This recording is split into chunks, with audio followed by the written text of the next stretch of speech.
Eu sei que eu estou um tempo sem aparecer, mas finalmente estou aqui e dessa vez eu gostaria de falar sobre teologia bíblica. Nós estávamos fazendo algumas reflexões no canal e nós vamos continuar essas reflexões, mas eu decidi que a gente podia dar uma intercalada e falar um pouquinho sobre teologia bíblica, exegese, como é a pegada do início desse canal, tá bom?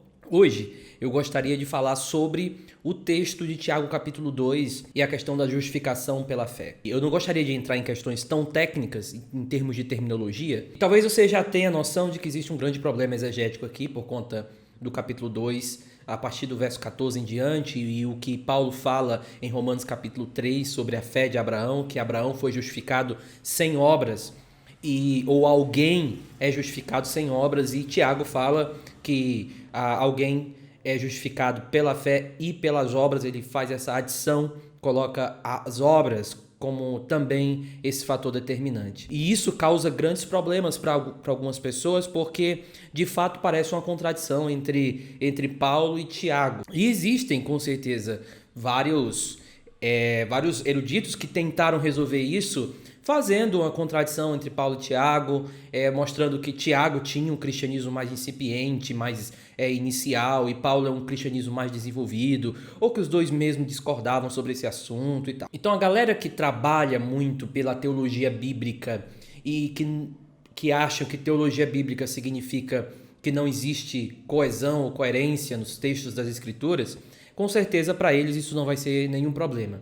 Mas para aqueles que acreditam que fazer teologia bíblica não é só ouvir o que o autor no seu próprio tempo, no seu próprio momento histórico redentivo diz, nas suas próprias palavras, nos seus próprios termos, mas também que deve existir uma conexão de preferência, uma conexão redentiva, uma conexão de inspiração nesse texto, nos textos da Escritura, com certeza vai olhar e vai dizer, bem, eu preciso desenvolver aqui algo sobre esse texto para entender que eles não estão em contradição. Alguns vão tentar simplificar a coisa dizendo que o texto está simplesmente dizendo que o papel das obras nesse sentido, na justificação presente, é confirmação daquela justificação presente, né? As obras de fato confirmam que a pessoa é justificada. E de fato, quando o Tiago usa Abraão, diz que e creu Abraão em Deus, isso imputado como justiça e foi chamado amigo de Deus. E aí ele diz, vedes então que o homem é justificado pelas obras e não somente pela fé. E alguns vão pegar esse verso 23, anterior do capítulo 2, e vão dizer, tá vendo, o papel aqui das obras é de confirmação, tendo em vista que ele está falando não do primeiro período de Abraão, mas de um segundo período da história de Abraão, que é a história de Isaac, onde aquilo que aconteceu no início ali em Gênesis 15, agora é confirmado a partir do 17. Ou seja, as obras aqui estão num papel confirmatório e não necessariamente de base de justificação. Essa é uma posição viável, possível e provável.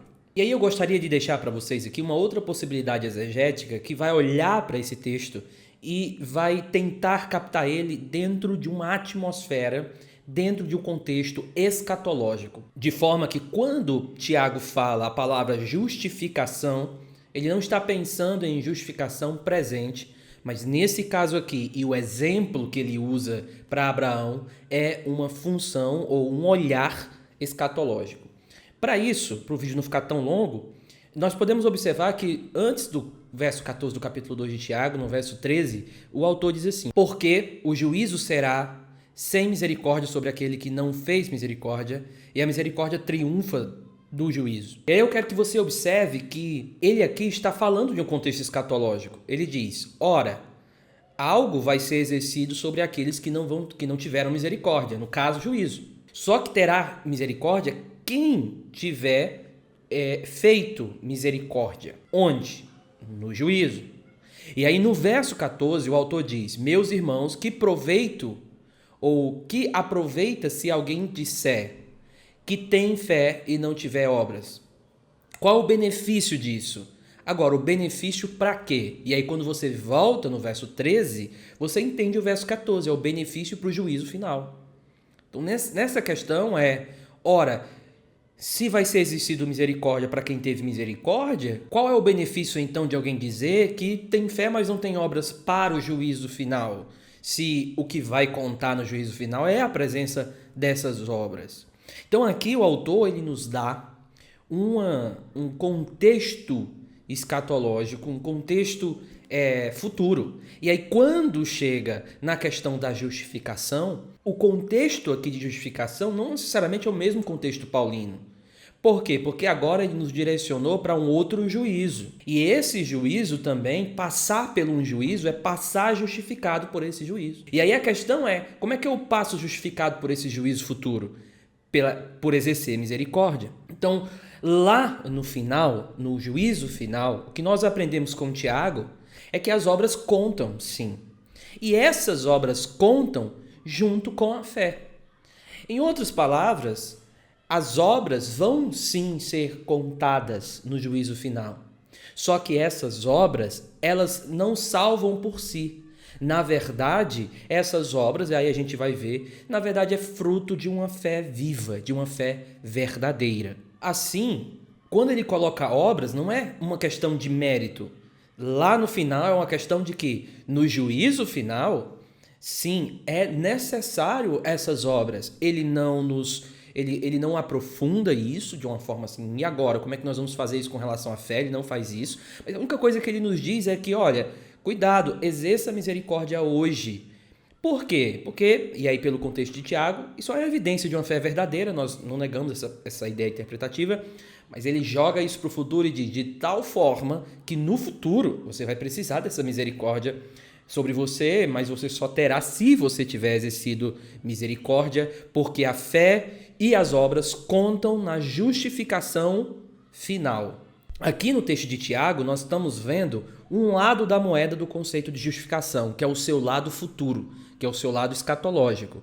Agora, Paulo está dando uma grande ênfase no seu lado presente, ou seja, no outro lado da moeda. Com isso, nós chegamos à conclusão, por exemplo, que quando Paulo fala que ninguém é justificado por obras, mas somente pela fé, ele está de olho nessa faceta da justificação presente, aquela que me coloca hoje justo diante de Deus e me assegura que a minha fé vai ser genuína e eu terei obras, por conta que essa fé é genuína, para o juízo final e assim ser justificado. Por quê? Porque essas obras não são méritos, porque elas são produzidas pela fé e essa fé é um dom de Deus, como o próprio Paulo fala em Efésios capítulo 2. Então, quando nós juntamos Paulo em seu próprio lugar, Tiago em seu próprio lugar, nós vemos então que justificação ela é um conceito que tem dois lados em termos temporais, o lado futuro e o lado presente. O lado futuro depende do lado presente. Ele só vai acontecer de forma real e eu vou ser salvo da ira vindoura, como Paulo coloca algumas vezes na própria carta aos Romanos, por causa da fé inicial. Então, Tiago, fé final, justificação final, e Paulo, justificação inicial.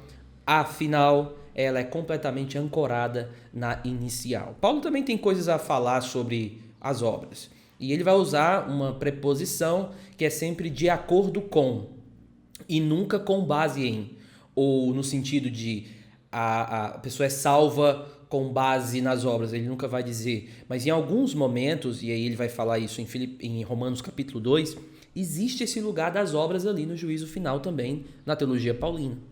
E a grande pergunta que a gente tem que fazer é, então qual é o lugar das obras? E aí para a gente observar isso, fica nas preposições. Quando ele fala de acordo com a fé, por exemplo, esse de acordo com, as obras de acordo com a vida que a pessoa fez ou com a salvação, ela me indica que essas obras elas devem estar em congruência com quem eu sou. Se eu sou salvo, eu terei obras congruentes com aquilo que eu sou. Então, quando Paulo usa a preposição, essa ideia de acordo com, é uma ideia de que há uma congruência entre aquilo que eu sou e aquilo que eu faço, de forma que eu posso julgar por aquilo que eu faço se eu sou de fato. Então, Paulo também me indica um lugar das obras como evidência de salvação, mas Tiago não é só evidência em si. Ele coloca isso também como algo necessário para o final. Mas por que é necessário para o final? Porque ele sabe que isso só vai ser possível se a fé inicial for real. Então, que nós temos uma beleza da teologia bíblica, tanto percebendo como os elementos, eles ampliam a nossa ideia conceitual de uma doutrina ou de um termo, como é o termo de Kaiosine em Paulo e de Kaiosine em Tiago, tá bom? Gente, é isso. Minha Bíblia teve que ser aqui no formato digital, mas espero que... Também estou usando o celular aqui para gravar e eu espero que você tenha eu tenha conseguido te passar alguma coisa a mais sobre as Escrituras. Volta o vídeo, pausa um pouquinho, faz um gráfico. Não tenta entender tudo de uma vez se você teve dificuldade, mas tenta meditar isso, ler os textos, comparar, para que você tenha a sua própria convicção, tá bom? Deus abençoe. Até a próxima.